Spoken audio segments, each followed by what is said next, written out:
ભાજપ પ્રદેશ અધ્યક્ષ જગદીશ વિશ્વકર્મા છોટાઉદેપુરની મુલાકાતે પહોંચ્યા હતા તો છોટાઉદેપુરમાં ભવ્ય રેલીનું આયોજન કરવામાં આવ્યું હતું। રેલીમાં સાંસદ જશુભાઈ, પ્રદેશ ઉપાધ્યક્ષ ગીતાબેન રાઠવા પણ ઉપસ્થિત રહ્યા હતા। કાર્યકર્તાઓ પણ મોટી સંખ્યામાં રેલીમાં જોડાયા હતા તો પ્રદેશ અધ્યક્ષની અધ્યક્ષતામાં કાર્યકર્તા સંમેલનનું આયોજન કરવામાં આવ્યું હતું।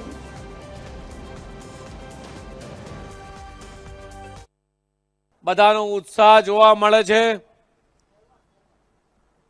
ઉપર મંડપ નથી પણ મેં કીધું તડકો છે, ગરમી શરૂ થઈ ગઈ છે।